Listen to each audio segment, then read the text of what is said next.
There's a reason people feel uneasy in the dark. That deep discomfort when you're driving along an empty road at night, headlights stretching into silence, and shadows pressing at the edges of the glass. It feels instinctual, like a warning that has been carried in our bones since the beginning of time. Because some things out there don't belong to our world. And although they can't be captured on camera and can't be fought off with weapons, they do follow rules. Rules that, if you respect them, may be enough to keep you alive. I never thought I would learn those rules behind the wheel of a rideshare. Most people imagine the job is simple, and for the most part they're right.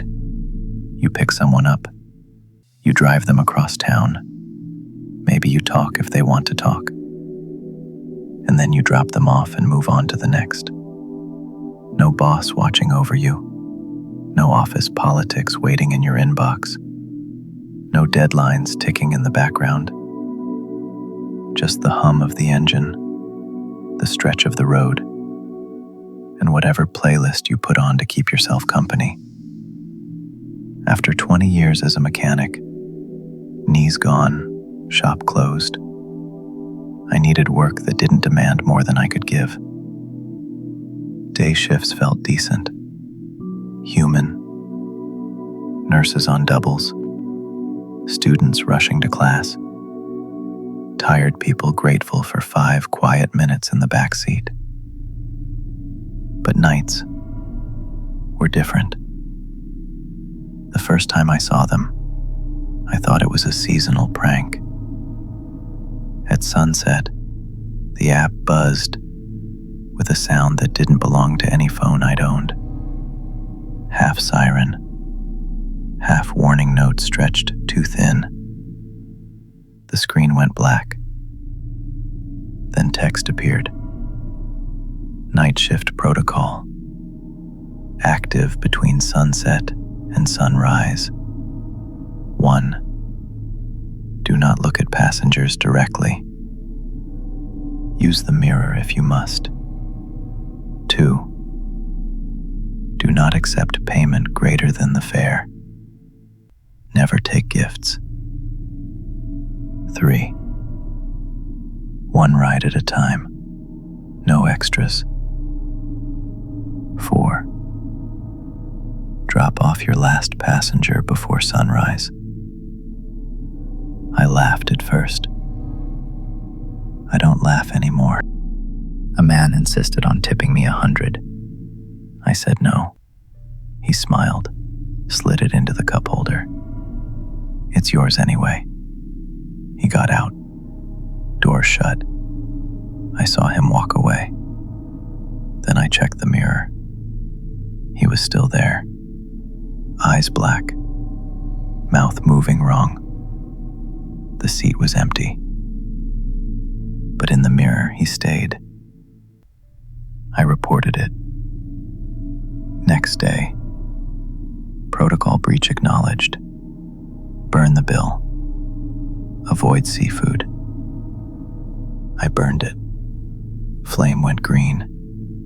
By night 3, I could drive again. The rules were real. 3:12 a.m. Coordinates only. Name, M. I accepted. Headlights caught him in the road. Black hat, long coat, hands folded. He got in. Silent. Mirror fogged. I wiped it. He pressed a postcard to his face. Rotten nails clutching edges. 2 words. Just drive. So I drove. Each wipe, closer, leaning forward, knees against my seat. 4 a.m. 2 taps on glass. He left. Only an envelope remained. Bills tied with a red bow. exact fare. I learned they weren't chasing places, they were chasing reactions. Starve them, they fade. Now I'm colder, like a guard behind a wheel. Pistol in the glove box, untouched but ready. One flash of metal, and they leave. Fare exact, no tips. Tonight should have been easy, because tomorrow, my son is getting married. I wasn't much of a father. Too many years gone, too many birthdays missed. Too many excuses I told myself would make it easier on him. When the invitation came, I sat with it in my hands and cried harder than I had in years. I should have been resting, but the road keeps me steady. Midnight, first ride, clean-cut man, quiet. Big night, he asked. I told him. My son, his name, the time. He smiled like he already knew. At his stop, he stood on the curb, staring through the rear window. Then I remembered. I hadn't checked the rules. Screen glowed. A new line. Do not talk about your personal life. My chest went cold. I messaged support. No reply. The next rides were wrong. Grins, chuckles, 2 wide smiles. Then the bride. White dress, veil, bouquet. She hummed. Here comes the bride. Off key. Over and over. Before leaving, she whispered, "So, when's the wedding?" I said nothing. She tilted her head, dragged the dress into the dark. Next ride. Loose tie. Angry rant. He was a mechanic. Useless. Doesn't deserve to come to my wedding. His fist beat the seat. I looked in the mirror. Mistake. Wild eyes. Gun under his chin. Bang. Door opened. Body gone. Seat empty. I kept driving. The passenger sat in silence, a polite mask stretched too tight. We pulled up to the hotel, warm lights glowing through glass doors. He didn't move. Then, knock on my window. Dad? James, my son, standing there, nervous, in his dress shirt and slacks. I forced a smile. Hey, son. Just finishing this ride. I'll come in after. His eyes slid past me, toward the back seat. Troy? My stomach collapsed. Troy, the best man, should have been inside with the groomsmen. The figure leaned forward, elbows on the headrest, voice too casual. Hey, man. Quick beer run with your pops. Hop in. James froze. Troy, you were just inside. How are you here? The thing laughed. Smooth. Practiced. James looked at me. Dad, who is that?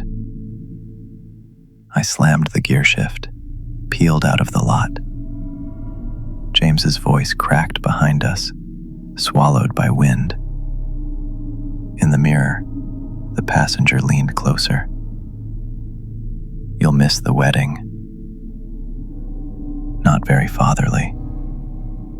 I clenched the wheel. Shut up. You were never there. Never. And now you think showing up makes you a father? Shut up. It grinned wider. Your son doesn't need you. He has me. I swerved onto a gravel shoulder. Dust spiraled in the headlights. Glove box. Gun. Oh, it whispered. Finally. I didn't turn. I raised the pistol, aimed back, eyes closed. Shot thundered in the cabin. Silence. Then a slump. For a moment, relief. I grabbed my phone, called James, straight to voicemail. Hey, it's Dad. I'm sorry. For everything. I should have been there. I should have been better. But I'm proud of you. I love you. Behind me, movement. The seat creaked. A wet cough. The thing sat up. Blood on its shirt. A bullet clinked off its teeth, rolling onto the floor mat. Then, its voice shifted. High, cracked, familiar. Dad, why'd you shoot me? My throat locked. It sounded like James. I pressed the phone tighter to my ear, whispering into the voicemail. You're the only real one, son. Don't listen to anything else. Just know I'll be there tomorrow. The mimic leaned closer, whispering my words back in James's voice, twisting them, mocking, echoing. I shouted over it. I love you, James. My voice broke. The car fell silent except for my sobs. The horizon burned orange. Minutes left. Rule 4 screamed in my head. Drop your last passenger before sunrise. I couldn't. He wouldn't leave. I closed my eyes, braced for whatever punishment was coming. Then, clapping. Slow, measured. In the mirror, the thing sat upright. Smile different now. Almost genuine. Nice job, Ben. That was honest. That was real. It dropped cash on the seat. Exact fare. Hand on the door. Half out. Then it leaned in one last time. You think it's over? No, Ben. This is just the first night you told the truth. Door shut. It vanished into the fading dark. Sun broke the horizon. I sat shaking, breathing. I didn't know if it was mercy, or a game, or something worse waiting for another night. But I still had a suit to wear, a wedding to attend, and a son who needed to know I wasn't leaving again. For the first time in years, the fear in me wasn't of the passengers. It was of hope.